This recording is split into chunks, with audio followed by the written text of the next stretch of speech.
Hello viewers, welcome to ఆది channel. Egypt పిరమిడ్లు మమ్మీల గురించి తెలుసుకోవాలని చాలా మందికి ఉంటుంది. ఇప్పటికీ ప్రపంచ వింతల్లో ఒకటిగా ఉన్న ఈజిప్షియన్ గిజా పిరమిడ్ ఒక అద్భుత మానవ కట్టడం. ఈజిప్ట్ రాజధాని కైరో పట్టణం నైలు నది ఒడ్డున ఈజిప్ట్ నాగరికత పరిడవిల్లింది. క్రీస్తు పూర్వం 2630 2611 మధ్యకాలంలో మూడవ రాజవంశస్థులు ప్రాచీన మధ్యయుగ కాలంలో ఈజిప్ట్ ప్రాంతాన్ని పరిపాలించారు. ఈజిప్ట్ నాగరికతకు ఆనవాళ్లుగా నిలుస్తాయి అద్భుత పిరమిడ్లు. నైలు నది లోయకు పశ్చిమాన 51వ మైలురాయి వద్ద ప్రాచీన మెంఫిసిస్ వద్ద సుమారు 700 పిరమిడ్లను గుర్తించారు. ఇప్పటి వరకు 1018 పిరమిడ్లను గుర్తించినట్లు చరిత్రకారులు చెబుతూ ఉంటారు. ఎన్ని పిరమిడ్లను గుర్తించినప్పటికీ ఇప్పటికీ చెక్కు చెదరకుండా అతిపెద్ద నిర్మాణాలుగా నిలిచినవి కుఫు, కఫ్రే, మింకారే సమాధి పిరమిడ్స్. వీటిని పిరమిడ్స్ ఆఫ్ గిజా అని పిలుస్తారు. చియాప్స్, చిఫెరన్, మైసర్నస్ అనే ఈజిప్ట్ సుల్తాన్ల పిరమిడ్లు పెద్ద నిర్మాణాలు. ఇందులో చియాప్స్ అన్నింటికంటే పెద్ద పిరమిడ్ నిర్మాణం. దీనిని 481 అడుగుల ఎత్తుతో నిర్మించారు. సముద్ర మట్టానికి 18 మీటర్ల ఎత్తులో, ఎడారి పీఠభూమికి 60 మీటర్ల ఎత్తు నుంచి దీని నిర్మాణం 481 అడుగుల ఎత్తు వరకు కొనసాగింది. ప్రస్తుతం 455 అడుగులను సూచిస్తోంది.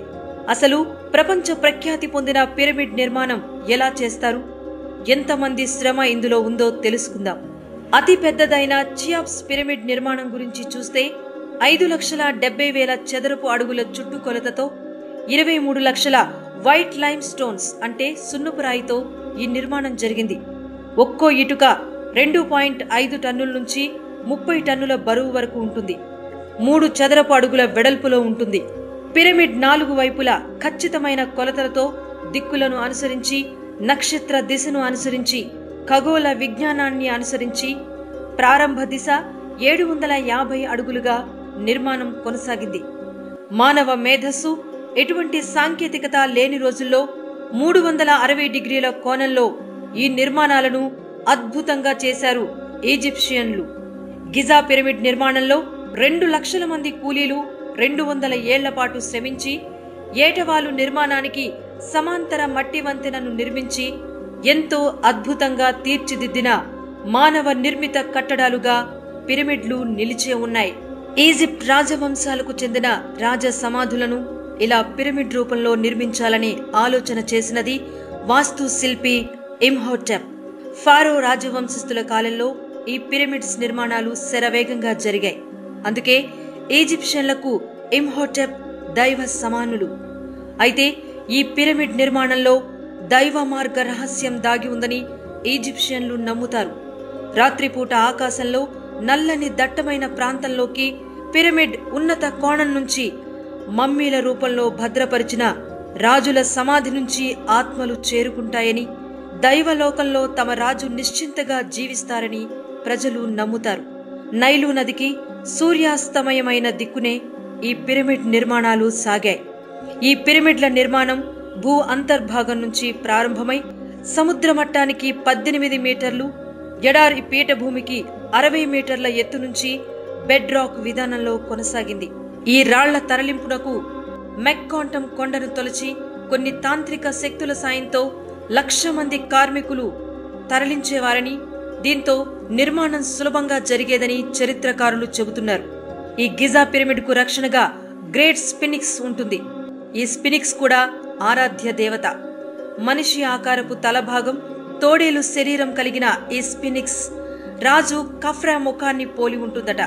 ఇది కూడా ప్రపంచంలోనే అతిపెద్ద మోనోలిత్ స్టాచ్యూగా గుర్తింపు పొందింది. ఇక పిరమిడ్ నిర్మాణం పూర్తయ్యాక ఎటువైపు నుంచి చూసినా సరైన కొలతలతో అద్భుతంగా గోచరిస్తుంది. ఈ పిరమిడ్ నిర్మాణం వైట్ లైమ్ స్టోన్ తో ఉండటం వలన సూర్యకిరణాలు వాటిపై పడి అత్యంత వేడిగాను కాంతివంతంగాను కనిపిస్తాయి.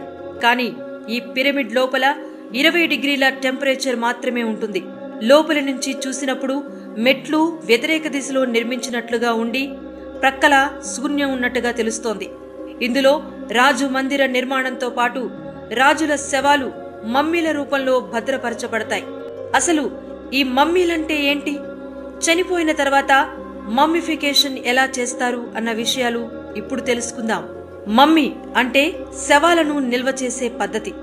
క్రీస్తు పూర్వం 2600 సంవత్సరంలో ఫారో రాజవంశస్థుల పాలనలో ఈ మమ్మీల నిర్మాణం ఎక్కువగా సాగింది. ఈ మమ్మీలను అత్యంత భద్రంగా నిష్ఠతో 40 రోజుల పాటు కొంతమంది పనివారి ఆధ్వర్యంలో తయారు చేస్తారు. మరణించిన రాజవంశస్థుల శవాలను ప్రత్యేకమైన లవణాలతో 40 రోజుల పాటు ఎండబెడతారు. ఇక్కడి నుంచి మొదలుకొని 7 దశలుగా ఈ మమ్మీల ఏర్పాటు కొనసాగుతుంది. మొదటి దశగా లవణాల్లో శుభ్రపరిచి సుగంధ ద్రవ్యాలు చల్లటం, శరీర అంతర్భాగాలైన గుండె, మూత్రపిండాలు, కాలేయం, కిడ్నీ వంటి అవయవాలను కళ్ళు, ముక్కు, నోటి రంధ్రాల ద్వారా తొలగించటం, అవయవాల తొలగింపు, శుభ్రతకు కొన్ని గుడ్డ ముక్కలను కుక్కి తర్వాత వాటిని తొలగించటం, శరీరాలు డొల్లగా మారిన తర్వాత అవయవాలు ఖాళీ స్థానంలో కొత్త వస్త్రాలను కుక్కి పెడతారు. అనంతరం ఆ శరీరాన్ని లెనిన్ అనే ప్రత్యేక వస్త్రంతో రిబ్బన్ వలె కత్తిరించి మృతదేహ మొత్తాన్ని గాలి చొరబడకుండా చుట్టి పెడతారు. ఈ లెనిన్ వస్త్రాలు కదలకుండా చెట్ల జిగురుతో అతికించడం చేస్తారు. ఇలా చేసిన మమ్మీలను ప్రత్యేకమైన శవపేటికల్లో భద్రపరిచి సుగంధ ద్రవ్యాలు, రసాయనాలతో అత్యంత గోప్యంగా భద్రంగా ఉంచుతారు. ఈ శవపేటికలను మమ్మీల రూపంలో భద్రపరిచిన వ్యక్తి స్థాయిని బట్టి బంగారంతో కానీ, ఇతర లోహాలతో కానీ, చెక్కతో కానీ తయారు చేస్తారు. రాజు సమాధులైతే మృతదేహపు 2 చేతులను పైకి హృదయం వద్ద ఉంచి, ఇతర అధికారులకైతే ఉదర భాగంలో ఉంచి, సేవకులకైతే హస్తాలను కింది వైపునకు ఉంచి మమ్మీలను భద్రపరుస్తారు. ఈ మమ్మీలు ఉండే భంగిమలను, నిలబెట్టిన తీరును బట్టి అవి రాజువా సేవకులవా అన్నవి గుర్తిస్తారు. ఇటువంటి రాజుల మమ్మీలను పిరమిడ్లలో, రాజమందిర నిర్మాణంలో భద్రపరుస్తారు. ఈ మమ్మీలతో పాటు రాజులు వినియోగించిన వస్తువులు, వారి ఆభరణాలు, సేవకుల మమ్మీలను వారితో పాటే అదే మందిరంలో ఉంచుతారు. అంతేకాకుండా మందిరపు గోడలపై చిత్రాలు, రహస్య మంత్రాలు రాయబడి ఉంటాయి, అది కూడా బొమ్మల రూపంలో. ఈ మమ్మీలను తాకితే ప్రమాదమని హెచ్చరిస్తూ కొన్ని భయంకరమైన ముద్రలు వేస్తారు.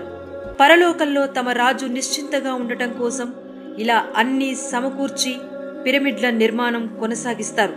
మమ్మీల నిర్మాణం, పిరమిడ్ల నిర్మాణ క్రమంలో అనూబిస్ అనే దేవతకు పూజలు నిర్వహిస్తారు. ఈ దేవత స్ఫినిక్స్ రూపాన్ని పోలి ఉంటుంది.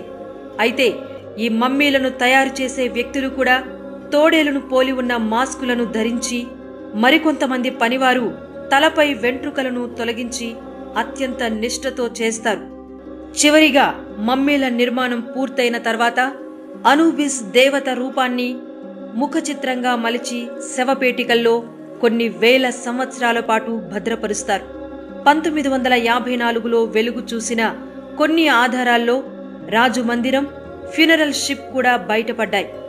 ఈజిప్ట్లోని సఖారా, అబుసిర్, దాషర్, మఘానా, లిషిట్, హవానా, ఎల్ కుర్రు, ఎల్ లాహున్ లాంటి ప్రాంతాల్లో ఇప్పటికీ పిరమిడ్ల కోసం తవ్వకాలు జరుగుతూనే ఉన్నాయి.